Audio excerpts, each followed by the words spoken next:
Hello everyone, दोस्तों मैं अरुण शर्मा। आप देख रहे हैं द सोर्स। दोस्तों इस वीडियो में बात करने वाले हैं, इस बार मोदी मंत्रिमंडल में बहुत सारे नए नए चेहरों को जगह मिल गई। पर मोदी मंत्रिमंडल में जो बीजेपी के लिए सबसे जिताऊ नेता माने जाते थे और सबसे ज्यादा बड़बोले नेता माने जाते थे, उनमें से इस बार बीजेपी ने खुद ही उनका पत्ता साफ कर दिया। दोस्तों अगर आप चैनल पहली बार है, जोड़ सकते हैं, सारी वीडियो को देखिए। दोस्तों बात करते हैं, कल मोदी मंत्रिमंडल का विस्तार हुआ, उसमें काफी सारे नए दिग्गज चेहरों को शामिल किया गया। पर पुराने दिग्गजों में से देखा जाए जो अपनी इस बार सीट भी नहीं बचा पाए, स्मृति ईरानी की बात कर लेते हैं। उनको कैबिनेट मिनिस्टर में जगह नहीं मिली, मोदी मंत्रिमंडल में जगह नहीं मिली। एक तो उनकी करारी हार हुई, उस हार के बावजूद भी उनको मोदी मंत्रिमंडल में जगह न मिलना उनके लिए शायद बीजेपी से दूर रहने के संकेत है।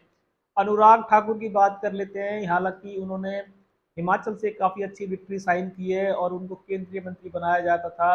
कभी खेल मंत्री बनाया जाए, कभी कभी टेलीकॉम मिनिस्टर बनाया गया, कभी वित्त मंत्री बनाया गया, बहुत सारे बड़े बड़े पद दिए थे। पर शायद मोदी सरकार इस बार मजबूरन दूसरी सरकार को, गठबंधन के चलते अनुराग ठाकुर को भी पत्ता साफ कर दिया है और उनको इस बार मोदी कैबिनेट मिनिस्टर में जगह नहीं मिली है। अनुराग ठाकुर को अब क्या हुआ, वो तो बेचारे जीत के आए थे और वो बड़ी बड़ी प्यास लगा रहे थे, बड़ी बड़ी हुंकारे भर रहे थे। पर मोदी 3.0 में अच्छे अच्छे दिग्गजों को जगह नहीं मिली है। ये बीजेपी की मजबूरी है। अगर मोदी मंत्रिमंडल में दोबारा रिपीट किया जाएगा तो शायद जो नए जुझारू नेता आ रहे हैं, जिनकी मजबूती में सरकार बन रही है, चिराग पासवान हो, अगर इनको पद नहीं मिलेगा, आरएलडी के नेता हो, अगर इनको पद नहीं मिलेगा तो शायद मोदी की शपथ लेना मुश्किल हो जाती है। अनुराग ठाकुर का आगे समीकरण क्या होगा, कुछ नहीं कहा जा सकता। वो मोदी मंत्रिमंडल में जगह नहीं है।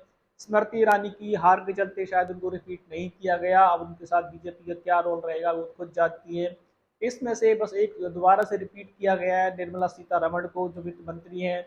मोदी सरकार शायद उनके कार्य चलते बहुत खुश है, तो उन्होंने उनके पद को डिस्टर्ब नहीं किया है। सीतारमण के यहाँ तक कि उनके पति से काफी सारे विच्छेद चल रहे थे और सीतारमण के पति ने बीजेपी सरकार पे आए दिन हमले बोल रखे थे। उन्होंने बहुत सारी भविष्यवाणियां की थी कि मोदी सरकार का आना बहुत मुश्किल है, शायद ऐसा समझ में भी आया था। एक परिवार में दो रूप देखे जा सकते हैं। निर्मला सीतारमण के प्रति कांग्रेस का बढ़ावा करते नजर आते हैं या बीजेपी सरकार की घेरते नजर आते हैं। उनकी पत्नी बीजेपी की सरकार के अंदर ही वित्त मंत्रालय संभाल रही है, एक घर में ही दो राय नहीं मिल पा रही हैं। फिर भी इस बार सीतारमण को दोबारा से पद कंटिन्यू करने का मौका मिल गया है। पर अनुराग ठाकुर और स्मृति ईरानी ऐसे नेताओं का शायद बीजेपी से इस बार रुझान खत्म हो गया है। भले ही स्मृति ईरानी ने करारी हार का सामना करना पड़ा है, पर उनको इस बार मोदी मंत्रिमंडल में किस रूप से शामिल किया जाता, कवायद लगाए जा रहे थे कि स्मृति ईरानी को हमलावर माना जाता है और वो तुरंत कांग्रेस को घेर लेती है। पर ये मोदी जी की मजबूरी थी, शायद उनको नहीं लिया गया। अगले नेता की बात कर लेते हैं, जतिन प्रसाद, जो कांग्रेस के बागी नेता थे और इन्होंने पीलीभीत से वरुण गांधी की टिकट पर जो अच्छी खासी विक्ट्री की है, इससे मोदी सरकार गदगद है और उन्होंने तुरंत उनको कैबिनेट मिनिस्टर में ले लिया। वरुण गांधी के भी छक्के छूटे हुए थे, उन्होंने बड़ी बड़ी हुंकारें भरी थी कि मेरी जगह से कोई टिकट नहीं निकाल पाएगा, पर वरुण गांधी तो खुद भाग गए। उनकी माता जी का भी इनका पतन हो गया और इस बार जतिन प्रसाद को उनकी टिकट पे जीतने के लिए मोदी मंत्रिमंडल में जगह मिल गई। अगले नेता की बात कर लेते हैं, ज्योतिरादित्य सिंधिया। इस बार गुना से उन्होंने जो अच्छी खासी लाखों में बिक्री की है, मोदी सरकार में पहले भी कैबिनेट में थे, इस बार दोबारा से उनको उड्डयन मंत्री के साथ दोबारा ज्वाइन करा लिया गया है। कांग्रेस के सबसे बड़े बागी नेता, कांग्रेस के सबसे बड़े हमलावर नेता, पदी लालची नेता, इस बार भी मोदी मंत्रिमंडल में जगह पाने में कामयाब रहे हैं और इस बार बीजेपी की सरकार के साथ वो खड़े नजर आए।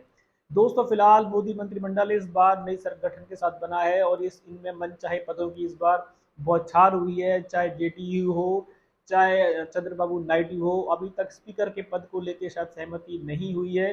ऐसा ना हो कि शपथ लेने के कुछ दिन बाद ही सरकार अल्पत में आ जाए, क्योंकि मोदी मंत्रिमंडल में बीजेपी के पत्ते तो कटे हैं, मजबूरी है उनकी।